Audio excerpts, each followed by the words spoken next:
क्षमा कीजिएगा, बात बुरी तो नहीं लगी। टोटल डिफेंस प्रोडक्शन में प्राइवेट इंडस्ट्रीज की हिस्सेदारी बढ़ाने का एक बहुत बड़ा स्कोप है। हम प्राइवेट सेक्टर की भागीदारी को जल्द ही किसी तरह से टोटल डिफेंस प्रोडक्शन के कम से कम आधे हिस्से तक ले जाएं। मुझे लगता है इतने कॉन्फिडेंस, इतनी तालियां बजती हैं कि उसके बाद मुझे लगता है मेरा कॉन्फिडेंस लेवल बढ़ जाता। अब क्या, अब तो भारत में सब कुछ आने ही वाला है। साथियों, साइडियम के नाम पर जब हम ध्यान देते हैं तो हम पाते हैं कि इसके नाम में इंडियन डिफेंस मैन्युफैक्चरर शब्द है, यह वर्ड है।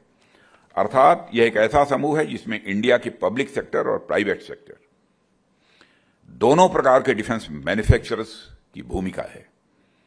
आप सब जब डोमेस्टिक डिफेंस प्रोडक्शन की ओवरऑल वैल्यू देखेंगे तो आप पाएंगे कि हमारा डोमेस्टिक डिफेंस प्रोडक्शन 2023-24 में 1,27,000 करोड़ के रिकॉर्ड आंकड़े को पार कर चुका है, जो कि निश्चित रूप से हमारे लिए एक प्रसन्नता का विषय है।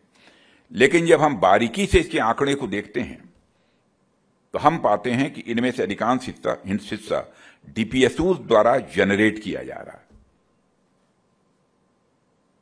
क्षमा कीजिएगा, बात बुरी तो नहीं लगी। मोटे तौर पर देखें तो डीपीएसयू सेक्टर का हिस्सा 1 लाख करोड़ का जा रहा है। 1,27,000 करोड़ में 1 लाख करोड़ का शेयर किसी का है तो हमारी डीपीएसयू का है, जबकि प्राइवेट कंपनियों का केवल 27,000 करोड़ रुपए का प्रोडक्शन है। इन आंकड़ों के माध्यम से मैं आपको ये बताना चाहता हूं कि टोटल डिफेंस प्रोडक्शन में प्राइवेट इंडस्ट्रीज की हिस्सेदारी बढ़ाने का एक बहुत बड़ा स्कोप है। हम प्राइवेट सेक्टर की भागीदारी को जल्द ही किसी तरह से टोटल डिफेंस प्रोडक्शन के कम से कम आधे हिस्से तक ले जाएं। जितना डिफेंस प्रोडक्शन होता है कम से कम 50% पार्टिसिपेशन हमारी आप सबका हो। यह हमारा एक टारगेट होना चाहिए आगे का, और इस टारगेट को अचीव करने की दिशा में हम हमेशा आपके साथ खड़े हैं। मैं पूरा यकीन दिलाता हूं आपको। और साथियों, मुझे कभी कभी, अब देखिए, पिछले साल भी मैं यकीन दिला रहा था, 5 साल उस समय भी रहा, अब इस बार भी पक्का हो गया 5 साल। तो 5 साल में तो बहुत कुछ कर सकते हैं आप। और साथियों, मुझे कभी कभी यह सुनने को भी मिलता है कि तमाम सुधार कार्यक्रमों के बावजूद आज के नए स्टार्टअप्स, स्मॉल या मीडियम साइज इंडस्ट्रीज को ग्राउंड लेवल पर वो ईज ऑफ डूइंग बिजनेस नहीं मिल पाता है जैसा कि हमारी पॉलिसीज में इंटेंडेड होता है। इसलिए मैं आपसे यह भी आग्रह करूंगा कि आप जमीनी स्तर पर आ रही प्रैक्टिकल प्रॉब्लम्स का भी आकलन करिए। कहां पर प्रैक्टिकल प्रॉब्लम्स आ रही हैं? डिफेंस प्रोडक्शन की फील्ड में, इनोवेशन के फील्ड में, रिसर्च एंड डेवलपमेंट के फील्ड में ग्राउंड लेवल पर जो समस्याएं आ रही हैं उन्हें दूर करने में आप मुझे सुझाव भी दीजिए और आप मेरी मदद भी करिए। यह मैं आपसे अपील करना चाहता हूं।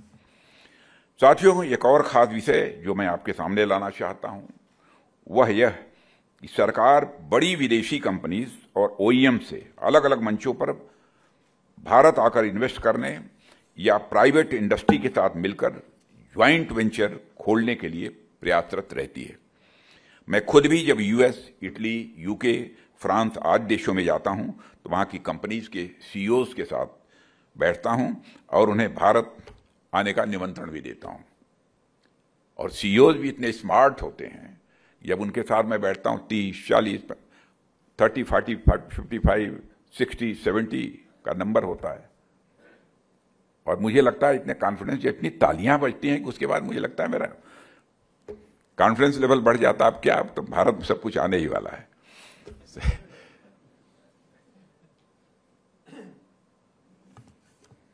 और हम गवर्नमेंट टू गवर्नमेंट लेवल पर तो यह कार्य करते ही रहेंगे, बराबर सिलसिला चलता ही रहेगा। पर मैं चाहता हूं कि एसआईडीएम की फर्म टू फर्म बेसिस पर विदेशी ओईएम्स या बड़ी कंपनीज के साथ कोलैबोरेशन के लिए एक रोड मैप बनाए जाएं। जब हम ट्रांसफर ऑफ टेक्नोलॉजी की बात करते हैं तो उसमें आपका बहुत बड़ा रोल होता है। आप इस बात को इंश्योर करने में सक्षम हैं यह टेक्नोलॉजी ट्रांसफर कितना और किस हद तक भारत में हो पा रहा है।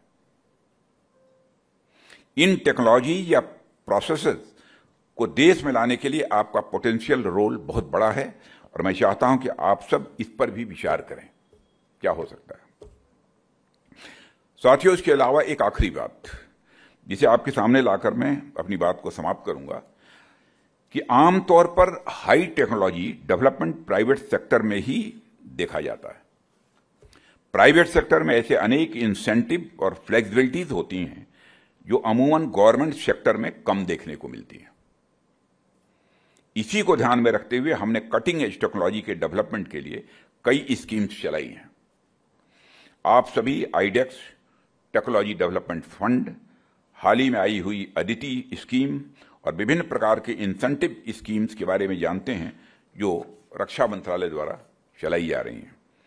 और जब जब आवश्यकता पड़ती है हम आपकी सलाहों के अनुसार इस सेक्टर को और भी अट्रैक्टिव बनाने का प्रयास करते हैं। इस मंच से मैं एक बार फिर से आपका आह्वान करना चाहूंगा कि कटिंग एज हाई टेक्नोलॉजी वाले डिफेंस इंडस्ट्री के सेक्टर में आप नेचुरली बहुत ही कॉम्पिटेंट हैं और इस सेक्टर में आपको और भी पॉजिटिव दखल की आवश्यकता है। देखिए, भूमिका मैं कह सकता था, रोल मैं कह सकता था, लेकिन दखल की आवश्यकता है। पूरे कॉन्फिडेंस के साथ आप दखल दीजिए, यह होना चाहिए। मैं डिफेंस मिनिस्टर बोल रहा हूं, कुछ सोच समझ कर बोल रहा हूं। आप कहिए ना कि मंत्री ये होना ही चाहिए, क्यों नहीं होंगी चीजें।